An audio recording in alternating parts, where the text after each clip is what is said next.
inspector is correct. National Electrical Code Section 400.83 prohibits the use of flexible cords and cables where they are subject to physical damage. In a school environment, a SAW cable extending from the motorized window actuator would be exposed and thus vulnerable to damage from students or staff. Furthermore, the fact that the actuator is not under Writers Laboratories or UL listed presents another code compliance issue. National Electrical Code Section 110.3 B requires electrical equipment to be listed and labeled by a qualified testing laboratory. This listing ensures the equipment meets specific safety standards for its intended use. Given these factors, several solutions exist to achieve code compliance for the motorized window actuator installation. Firstly, you could install the actuator in a location where the cable can be physically protected from damage. This could involve mounting the actuator in a recessed area, enclosing the cable within a protective barrier, or otherwise isolating it from potential contact. Secondly, another option is to replace the existing SAW cable with a type of cable that is specifically rated and listed for exposed use. A common choice for this application is Type NEC cable, which stands for metal-clad cable.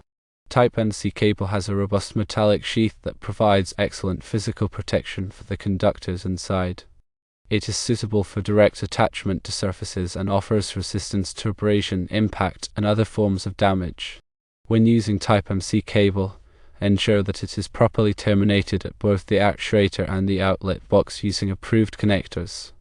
Thirdly, installing a conduit system to protect the cable from physical damage is another viable approach. This involves running the conductors within a rigid or flexible conduit raceway from the actuator to the outlet box. Conduit provides a high level of physical protection and is particularly well suited for environments where the cable is subject to significant abuse. Different types of conduit are available, including rigid metal conduit, intermediate metal conduit, electrical metallic tubing, and flexible metal conduit. The selection of the appropriate conduit type depends on the specific installation conditions and the level of protection required. When installing conduit, ensure that all connections are made using approved fittings and that the conduit is properly supported and secured. Now let's elaborate on each of these options in more detail. Regarding the first option, physically protecting the cable, various methods can be employed depending on the specific location and potential sources of damage. For example, if the actuator is mounted in an area where it is likely to be bumped or struck, a protective barrier could be installed around it. This barrier could be constructed from metal, plastic, or other durable materials. Alternatively, the cable could be routed through a channel or tray that provides physical separation from potential hazards. The key is to ensure that the cable is adequately protected from any foreseeable source of damage. Moving on to the second option, replacing the SAW cable with Type NEC cable, it's important to understand the characteristics of NEC cable and the proper installation techniques. Type NEC cable consists of insulated conductors encased in a flexible metallic sheath. The sheath provides excellent mechanical protection and also serves as an equipment grounding conductor. When selecting NEC cable, ensure that it is rated for the voltage and current requirements of the actuator.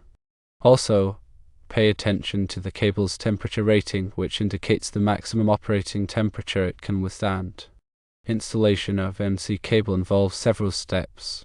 Firstly, the cable must be cut to the appropriate length using a cable cutter or hacksaw. Secondly, the metallic sheath must be carefully removed to expose the insulated conductors. This can be done using a cable ripper or knife, taking care not to damage the conductors. Thirdly, the conductors must be properly terminated at both the actuator and the outlet box using approved connectors. These connectors are designed to securely grip the cable and provide a reliable electrical connection. Fourthly, the NEC cable must be supported and secured at intervals specified by the National Electrical Code. This ensures that the cable is not subject to excessive strain or stress. Finally, let's consider the third option, installing a conduit system. As mentioned earlier, various types of conduit are available, each with its own advantages and disadvantages. Rigid metal conduit offers the highest level of physical protection, but is also the most difficult to install. Intermediate metal conduit provides a good balance of protection and ease of installation. Electrical metallic tubing is lightweight and easy to bend, but offers less protection than rigid or intermediate metal conduit. Flexible metal conduit is useful for making connections in tight spaces or where vibration is a concern. When selecting conduit, consider the specific environmental conditions and the level of protection required. For example, in a damp or corrosive environment, a corrosion-resistant conduit material should be used. Installation of conduit involves several steps. Firstly, the conduit must be cut to the appropriate length using a pipe cutter or hacksaw.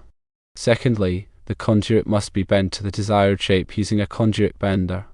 Thirdly, the conduit must be reamed to remove any sharp edges or burrs. Fourthly, the conduit must be threaded if necessary to accommodate threaded fittings.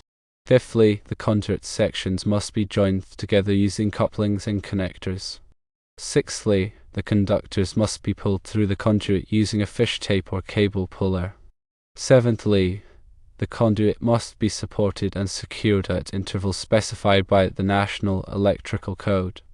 These intervals vary depending on the type of conduit and the size of the conductors. Regardless of the chosen method, it is crucial to adhere to all applicable requirements of the National Electrical Code and local electrical codes. Failure to do so can result in code violations, safety hazards, and potential liability. It is also important to consult with a qualified electrical contractor to ensure that the installation is performed correctly and safely. The electrical contractor can provide guidance on selecting the appropriate materials and installation techniques, and can also ensure that the installation meets all applicable code requirements. Furthermore, it is important to note that the specific requirements for wiring motorized window actuators may vary depending on the local jurisdiction. Some jurisdictions may have additional requirements or restrictions that must be followed. Therefore, it is always advisable to check with the local electrical inspector to determine the specific requirements for the installation. In addition to the physical protection of the cable, it is also important to consider the electrical safety aspects of the installation. This includes ensuring that the actuator is properly grounded and that the wiring is protected by overcurrent devices such as circuit breakers or fuses. The grounding conductor should be properly sized and connected to a grounding electrode system that meets the requirements of the National Electrical Code. The overcurrent devices should be sized to protect the wiring from overload and short-circuit conditions. The selection of the appropriate overcurrent device size depends on the ampacity of the wiring and the inrush current of the actuator. Finally, it is important to perform a thorough inspection and testing of the installation after it is completed. This includes verifying that all connections are tight and secure, that the grounding system is properly installed, and that the overcurrent devices are functioning correctly. The inspection and testing should be performed by a qualified electrician who is familiar with the requirements of the National Electrical Code. In summary, wiring a motorized window actuator in a school requires careful attention to code compliance and safety. The SO cable is not suitable for exposed use due to the risk of physical damage. Options for achieving compliance include physically protecting the cable, replacing the cable with Type MC cable, or installing a conduit system. It is crucial to consult with a qualified electrical contractor and the local electrical inspector to ensure that the installation meets all applicable requirements. By following these guidelines, you can ensure that the motorized window actuator is installed safely and in compliance with the National Electrical Code. Remember that using non-UL listed electrical equipment can lead to increased risk. Therefore, it is crucial to consult with the authority having jurisdiction to make a final determination if there are any exceptions, provided that an equipment that is not UL listed can be installed.